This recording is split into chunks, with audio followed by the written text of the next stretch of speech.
Hi, I'm Dr. Gemma, and welcome back to Cognitive, the Knitting Psychology podcast. Cheerfully and somewhat irregularly in business since 2008. Segments today may include what's on my hooks, needles, and spindles, a strategy, something I really like, put a lid on it, oh shoot, and blather. So sit back, put your feet up, pick up your knitting, crocheting, spinning, weaving, or dyeing, or any other yarny thing you're doing, and get ready to enjoy. Well, hello, it's Gemma, and this is episode number, wait for it, 293 of the new series of the Cognitive Podcast. Sometimes I can't believe how long we've been doing this.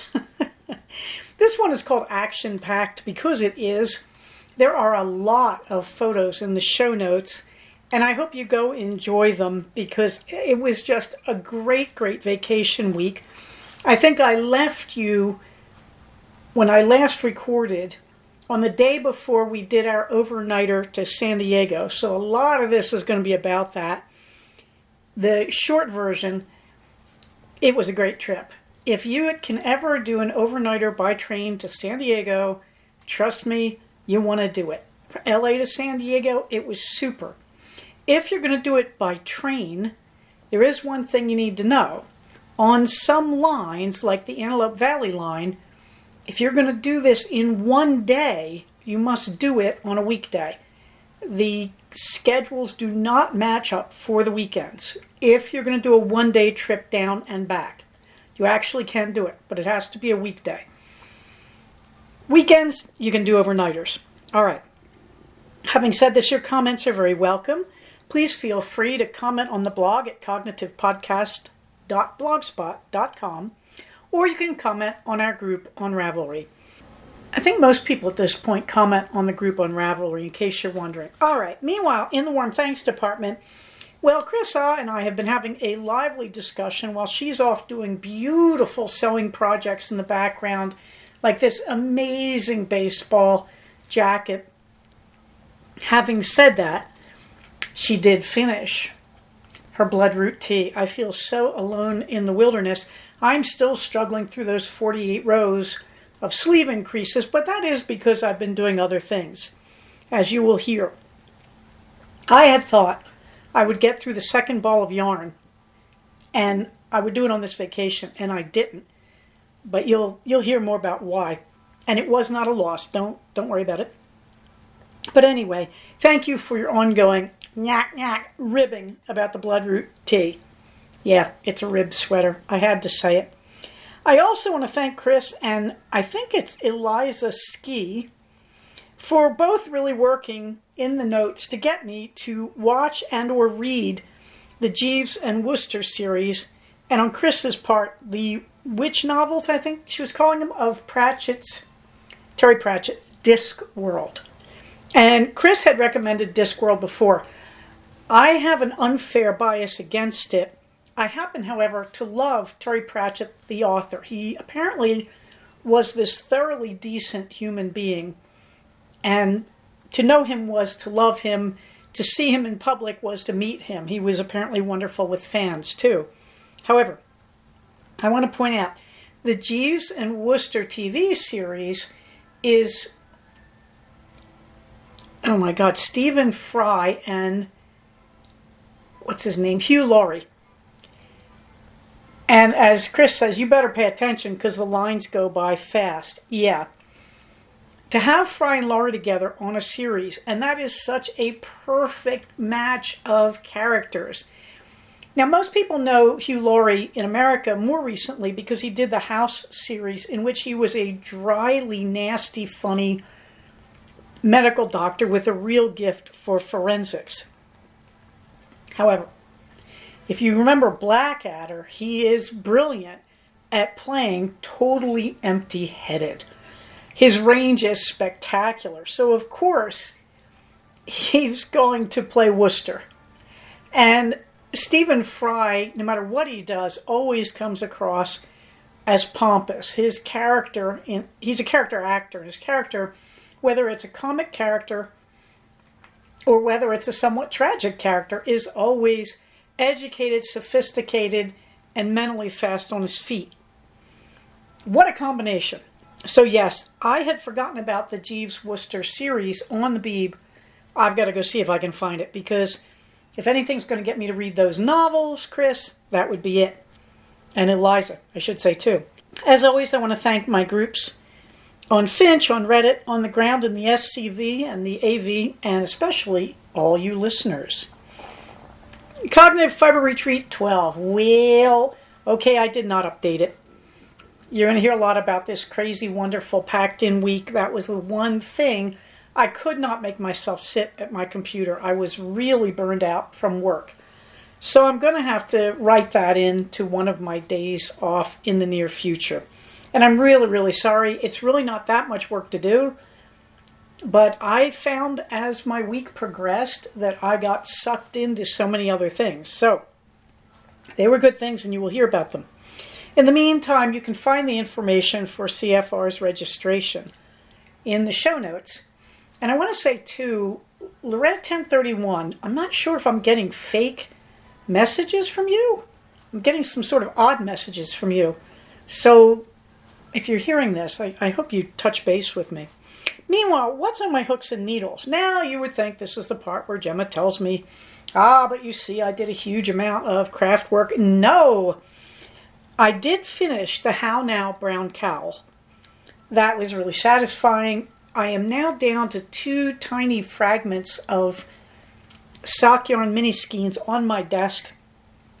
They do not, by any stretch of the imagination, go together, but that's okay. They will soon have company, I'm sure. But I got this huge wad of stuff off my desk, and I'm really happy. So I'm thinking this is the last of these crocheted Abbas cowls for a while. This one came out really beautifully. So it's gone into my box of you can wear this anytime, or maybe you'll sell them on Etsy if you ever start that store. What does this mean? The stash toss is at 25 in and 82 out. It means I took another stash out for the cowl, and I took 30 out for my donations to Remainders, which you're going to hear about. In terms of what's in progress, I did send off those quilt squares. They are finished for the Stolen Neighbors Quilt Project. I want you to know that they are now looking for seamstresses. They've got Boku squares, but they're asking people to sew things together. The information is in the show notes if you'd like to volunteer yourself. Meanwhile, the Bloodroot Tea, you're saying, what about it? Well, I've been working down the 48 rows in my size of sleeve increases.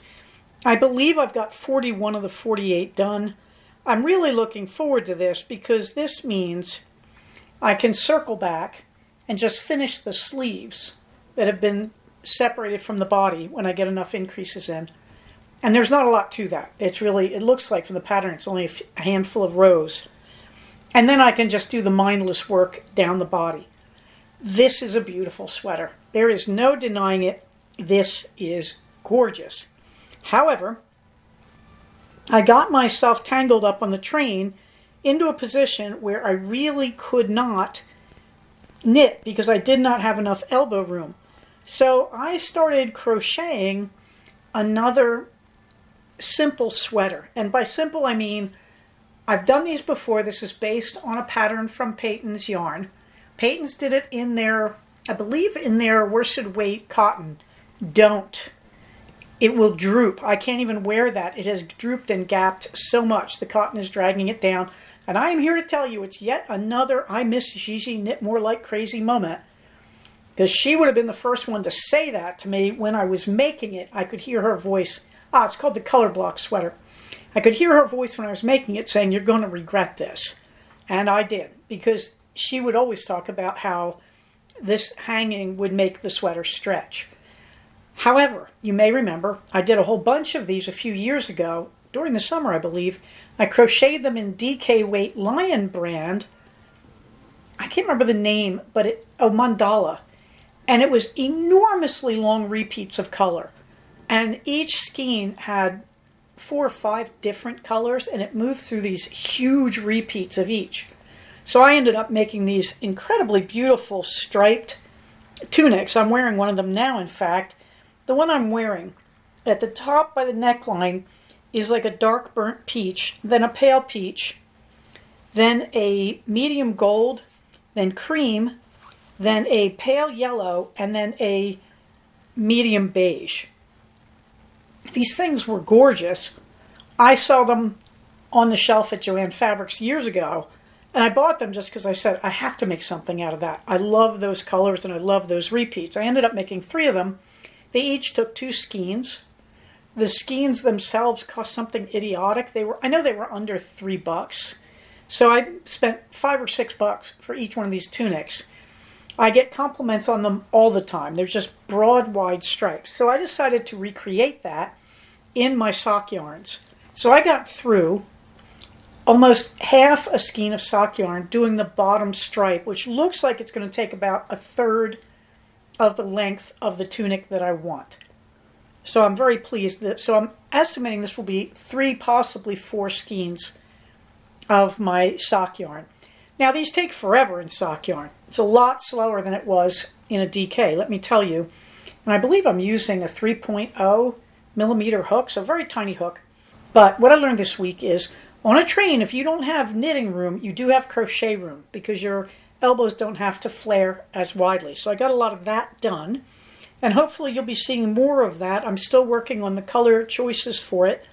But yes, it's a way to burn through 3 to 4 skeins of the sock yarn stash at a time, which makes me very happy. Nothing else in the making this week. So let's get on to a strategy. Well, it's a cleaning strategy. Now, I hear a lot about clutter. Clutter is a very real thing if you live in California, for the simple reason that we have great weather, we build small houses, and Americans are into possessions, perhaps a little too much. Okay, and so I was buzzing around this past week on my vacation, and I had this huge to-do list, but I found that to do some of the tasks on it, the most efficient thing I could do would be to clean out my study and the master bedroom. And that was very daunting. So what I did was I first fixed one of my Roomba vacuums. Romeo was not working right. Now, I had gotten a replacement Roomba thinking I couldn't fix Romeo. Well, I was wrong. It was actually a fairly easy fix once I dug into Google enough. So I fixed Roomba number 2, Romeo. And Romeo, when he was repaired, I sent him off to dust and clean along with R2 and Kumba the Roomba, the new one. And to do that, I went into the bedroom and I picked the messiest corner and I pulled everything out from the corner, and that was the only rule. I didn't have to sort anything, get rid of anything, sell, buy, whatever. All I had to do was empty 1/4 of the main room and just put it everywhere else. And the remarkable thing about that is when I did it, I did sort things. And I found myself with an enormous crate of yarn, as I think I may have told you.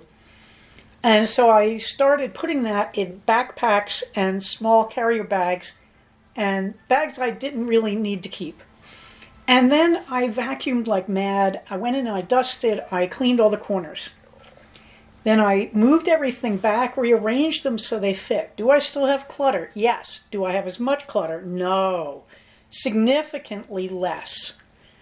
And that set the tone for the week. So the strategy is what I'm calling quarter or corner cleaning. I went all around the bedroom doing that. In some cases, it wasn't a corner.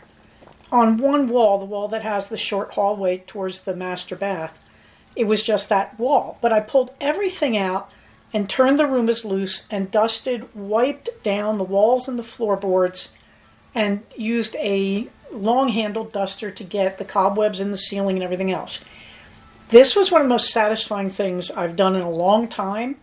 I nearly killed myself. The dust allergies just about killed me because there was so much dust, especially in my study. Oy, you would never believe it. So, and I'm looking at the shelf that was the major criminal on this. and it's so clean and tidy and rearranged, and I love the new order. So what I would tell you is if you're dealing with clutter, instead of attacking the clutter head on, one of the stranger solutions I found in this past week was don't do that. Instead, just take a quarter of every room and empty it. And don't worry about how you empty it. Just get it clear. And when you get it clear, clean it out. Clean it thoroughly. This takes a minute, by the way, because I used Roombas, man. I wasn't even vacuuming. I did use a hand vac, a dust buster, as they're called, to get against the very corners where the rugs, the carpets met the walls, because I found there was dead insect stuff that I could not get the Roombas to get into. So I pulled that out with the dust buster and either threw it out from the dust buster or the Roomba got it. But, when you actually do this, when you do the major clear out, yeah, that might take you an hour for a quarter of any bedroom. But then the actual cleaning is very fast. And then when you're putting things back, you get to be selective and you start to see, oh, here's something I never use. Now, when you get to that point, if you're having anxiety, if you have sort of hoarding tendencies there, that's okay. Don't get rid of it. Put it in a box. This is my cardboard box theory. Get a carton, Amazon carton, whatever. Put the stuff that you say, I don't know where to put this and I haven't used it, but I can't get rid of it. Put it in a cardboard box. Close the box. Don't seal it. Just fold the top closed. Write today's date on the box and put it in your storage or your garage or your balcony, something like that. Your balcony is great because it'll annoy you. If you're in an apartment, it'll be in the way. And you actually want this to happen. Now, if you go 1 month from that date without opening the box, you can get rid of it. Or you can do what I did as a coward when I was first emptying my clothes in the quarantine. You can put it in the garage and let it wait 5 more months and then say, look, it's been 6 months. But if you don't open that box, you actually don't need what's in it. And what's really important is you don't even remember what's in it. So take Mr. Masking Tape and seal that puppy up and drop them at wherever. Salvation Army, Ridwell, Goodwill, whatever. Okay, but this is how you declutter without actually decluttering. You're not decluttering, you're cleaning. And that took out a lot of my anxiety. So you heard it here. Cleaning quarter by quarter of a room. Ah, shoot. Yes, I have been running again. Since my vacation, I went out on a run Monday, and as I say that, this is Wednesday, July 15th at 2:04 p.m. I went out on Monday because we were going to have a heat wave. I went out at 6:30 in the morning, and I was lucky because it was overcast. In fact, it even dripped rain in a few places. Well, that hasn't happened since. Now I'm waking up, and it's 72 degrees when I wake up at 5 in the morning. Welcome to Gemma Lives in the Desert. That's okay. I went out for an hour on Monday. I'll be out for an hour, hopefully tomorrow, if I can. And meanwhile, I have not yet made my Ketorade, but I have gathered ingredients. So hopefully, I just need a spare container to make it in. And I would say in the middle of this enormous heat wave that we're all having, this is a good moment for Ketorade. It's very simple. I use magnesium salt, pink salt, Himalayan salt, should be pink. You want that magnesium. I use potassium chloride, potassium salt. You can get it on Amazon. I use sparkling water. I use a little bit of lemon juice. I use liquid stevia, just a few drops. You can mix it together in whatever proportions you want. It doesn't take a lot of the salts. It's like 1 or 2 tablespoons of each in a quart or a liter of sparkling water. Make sure your sparkling water does not have sugar in it or any kind of sweetener in it. You just want a blank, white, pale sparkling water. Those of you who drink bubbly, which seems to have no carb in it, you could try mixing that in. But remember, you've got lemon juice in there. And that lemon juice is no small thing. The citric acid does some good work in your body. So do not sacrifice the lemon juice, would be my advice. You can see my next race is the Tehachapi Mountain Gallop 5K. I am so tempted to change my Santa Clarita Marathon in November to a 10K. Normally I run 5s, but I'm starting to move past 3 miles on my daily runs. And they're still interval runs, which amazes me, but this is the way I planned it. I'm just sort of, goofy about it. But at any rate, it does feel really good to run for an hour. Typically at this time of year, I'm running for about 35, 40 minutes. I really like, now I'm running 60 to 70 minutes. And it's kind of relaxing. I had forgotten how good it feels to just be out there a long time and you relax into the run. You just get into the rhythm and you move with it and you think happy, focused thoughts. Okay, in the fluffy books, I am listening to another Brother Cadfael, which is Monkshood. I don't like this one as much. I remember when I read it back in the 80s, I didn't like it either. It's not as, likable. She's got a purpose in this story. She wants Cadfael to meet his long-lost love. And the rest of the story feels like it's hanging too much on that. But, she gave him a backstory, and this is the third or fourth novel in the series. And she's clearly trying to live up to the backstory. So it's okay. I did finish One Corpse Too Many, which is also a Cadfael, which I enjoyed. It's light. These are the early books in the series, and they're not as beautifully written as her later books, but they are beautifully written compared to most of the cozies I read now, let me tell you. And I finished A Tarnished Canvas by A.L. Huber. I am reading now The Violin Maker's Secret, and you have to hang in with this one. In the opening, the author just doesn't seem to know how to open the novel.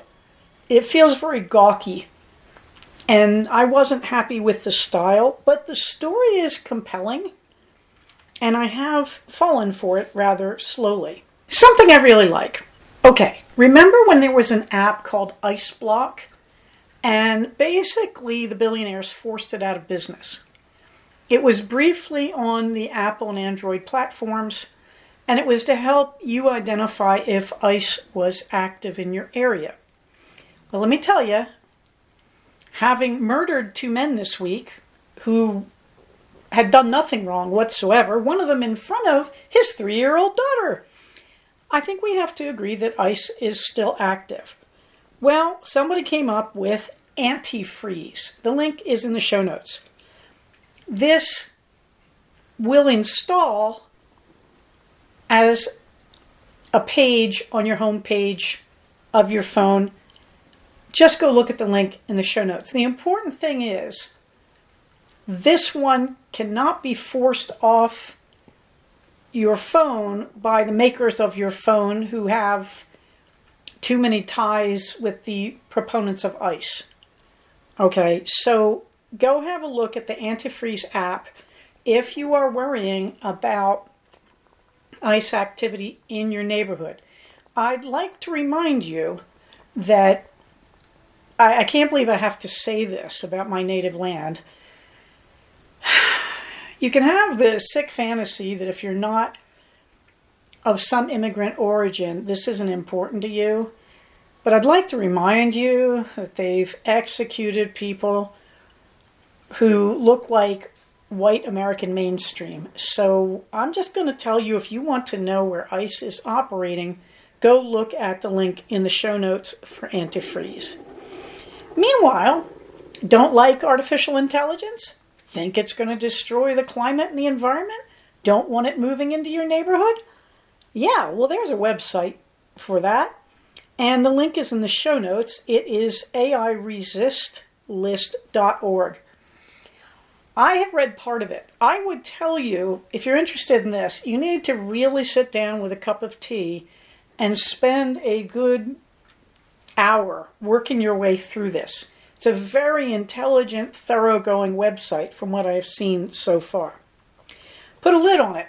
Not really. Got to go make the Ketorade. So now we're on to blather. So, Gemma's vacation. Oh my gosh, it was so wonderful. So there's a picture of us in the early morning, and I mean about 7 a.m. light at the Vista Canyon stop. For a lot of reasons, we went to a different train station than we normally use. And there we are doing our selfie getting ready to go off to San Diego. Well, first thing was, as I think I told you, we opted not to take Amtrak until Oceanside. And then we went to Oceanside using LA's local train system, Metrolink. It was great. The first train, we had no room whatsoever. That was the train.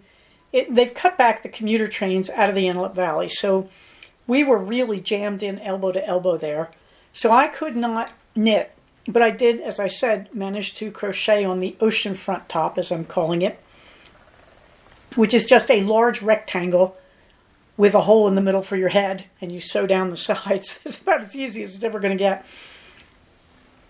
And it was amazing because we played out all our early morning grumpy on that train, and we got to LA Union, and we sort of looked at each other and said, new atmosphere, new environment, we're going to leave all that behind, now we're on vacation.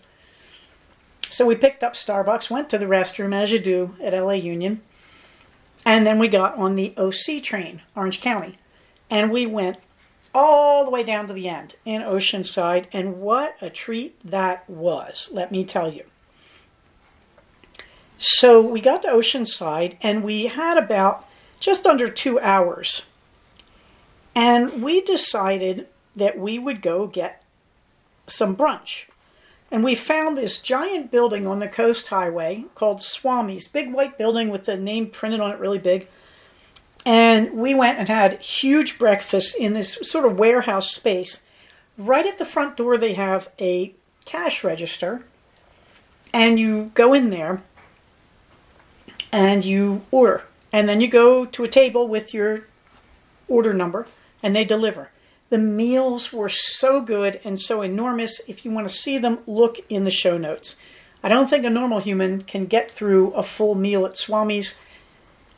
That means my son's a little abnormal because he did. In the meantime, I also want to point out, when we got there, there's a fairly good Amtrak, Metrolink, Coaster, and Breeze terminal. San Diego County has a really good transit system. Their line along the coast is called the Coaster. It is Metrolink for San Diego. You don't need Amtrak at all. That's what I'm telling you. You can go to Oceanside, pick up the Coaster, and go down to San Diego. Bonus points, you get a lot more stops in between. Well, you may not want that. Than you get on the Amtrak. But I want to point out, near this excellent Amtrak depot, there is an excellent coffee shop called Camp Coffee. It's another kind of warehouse space. What we learned on this trip, San Diego and many of the businesses on the coast in that county, possibly Orange County for all I know, they tend to build extremely airy, high-ceilinged warehouse-type buildings near the coast, and then they tend to have an open wall with sort of garage door closure for bad weather. And so it is amazing how breezy and open so many of these buildings are, and it was so delightful.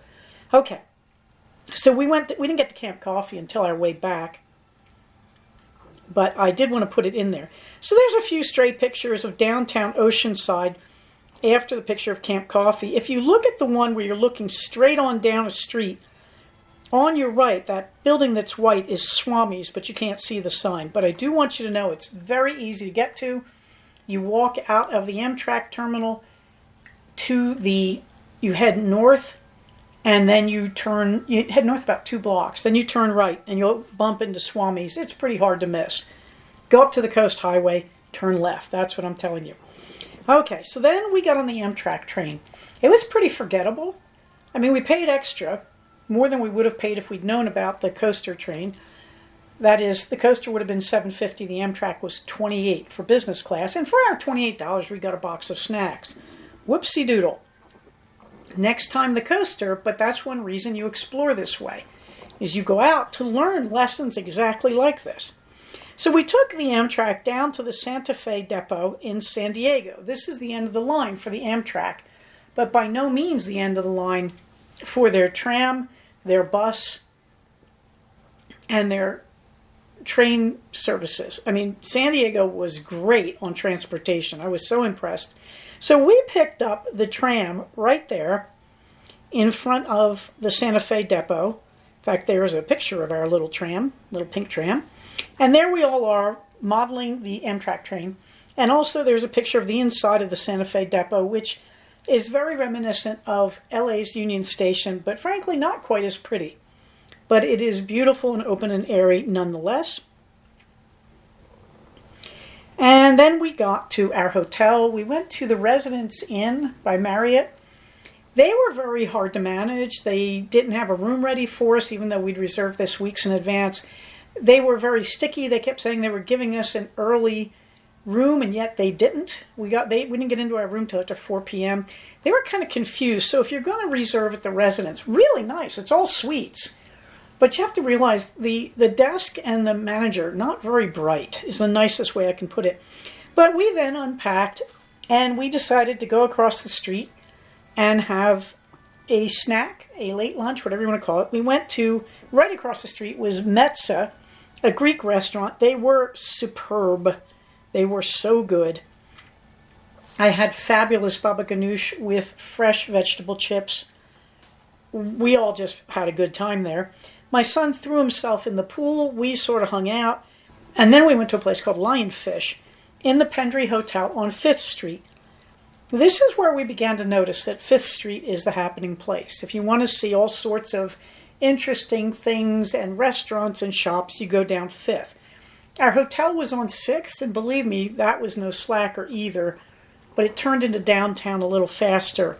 And we wanted to be in Gaslamp in the Victorian section.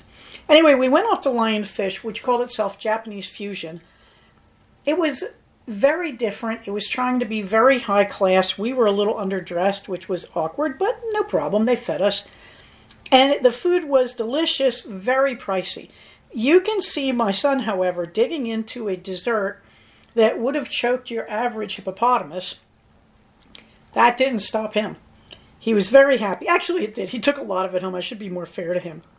Okay, so we went back to our room, and we were all pretty wiped out and just went to bed. This isn't surprising because we've all been getting up at 5 to 6 a.m. every morning. Me for running, my husband for exercise, my son for working, whatever.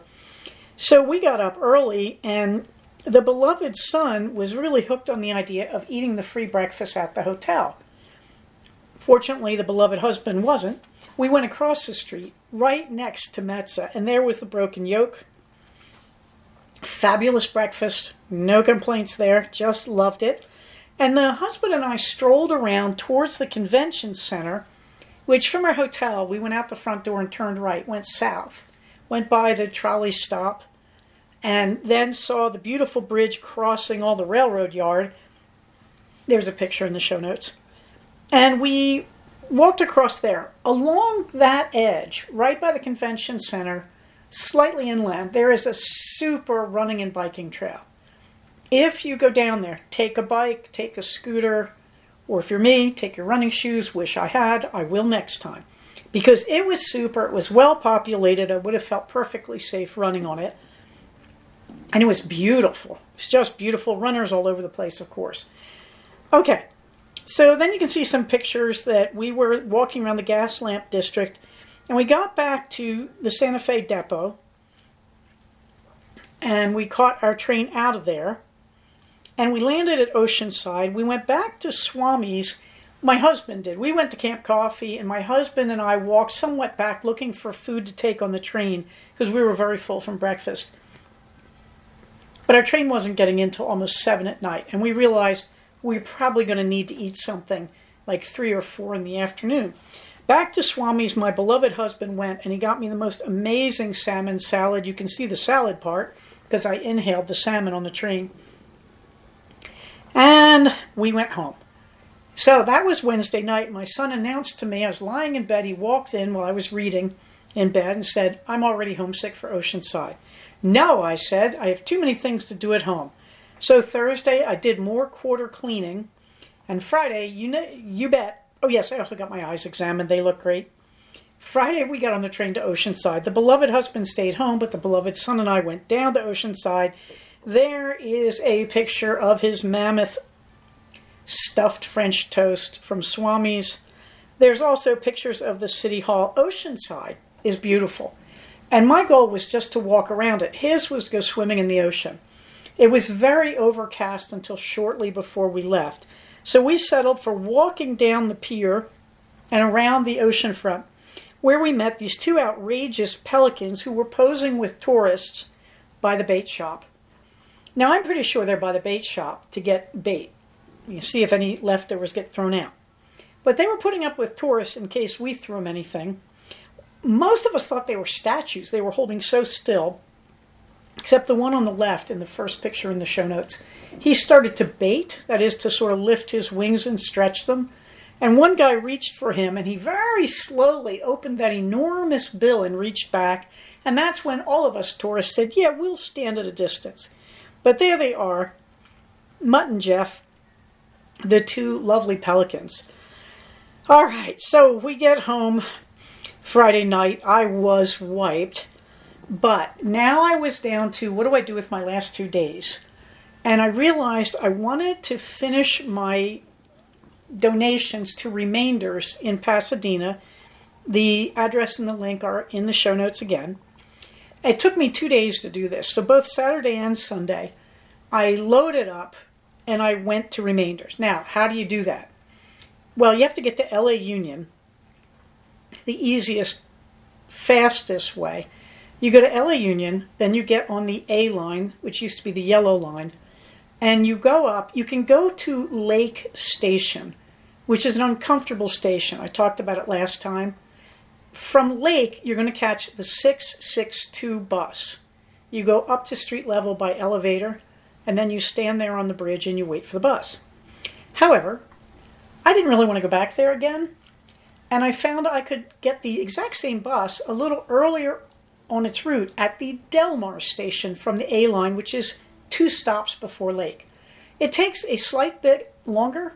I was fine with that. So on Saturday, I had a kind of awkward trip.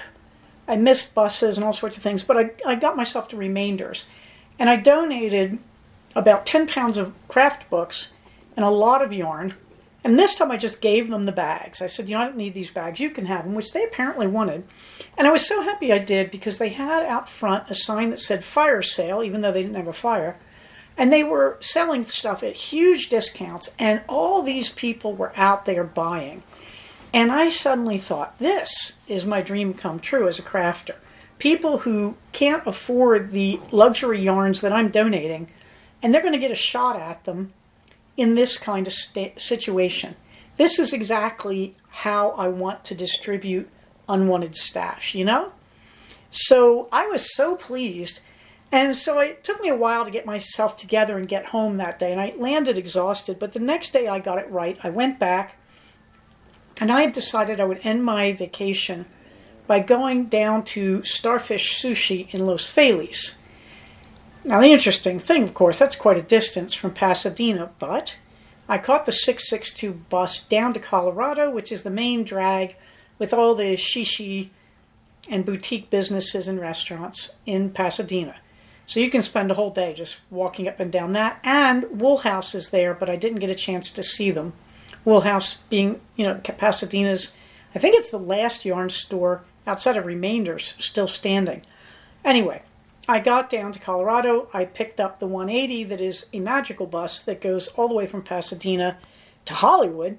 I got off it in Los Feliz, and I ended my vacation exactly the way I wanted to at Starfish with fabulous keto sushi. Having said that, that's my vacation. After that part, you can see the community resources and my upcoming running calendar and various events calendar. Minerva gets the last word. Well, meanwhile, remember I was working on the Bloodroot Tea? I did get some work done on it. And I did have a problem because when I was on the train in several situations, I couldn't knit, but I did manage to crochet. So I was feeling very down about the Bloodroot, but I had put it out on the floor for a minute, and I walked out to get a cup of tea. I was going to come back and knit on it, and there was Minerva. And as you can see, Minerva was pointing out to me that all good things in life are multifunctional. So the Bloodroot Tea, such as it is, was functioning as her bed. And there is a lovely picture of her reclining on it, and she would like you to know that if you make a Bloodroot Tea and you get tired of it, or you give up on it. Now, I have not done either. but Minerva doesn't know that. But at any rate, if you make a bloodroot tea, remember, it is a really good cat bed. I know this is important in my little community here because Minerva is a part of my community and her opinions matter. Being in community does not mean that the individual loses their opinions or their voices. It means that they've learned to cooperate for the good of the many, and they know their needs will be met. So having said that, everybody, stay safe, take care of each other, and I will talk to you soon. Bye-bye. So we have come to the end of another episode of Cognitive. Please do not use this podcast to diagnose yourself. If you think you are having a mental health problem, please contact a licensed mental health professional. Show notes for these episodes can be found at cognitivepodcast, all one word, .blogspot.com. Episodes can be found at iTunes under the name Cognitive Podcast, but also can be found posted next to the show notes on the Blogspot page. Thank you so much for listening. Everybody, stay safe, take care of each other, and I'll talk to you soon. Bye-bye.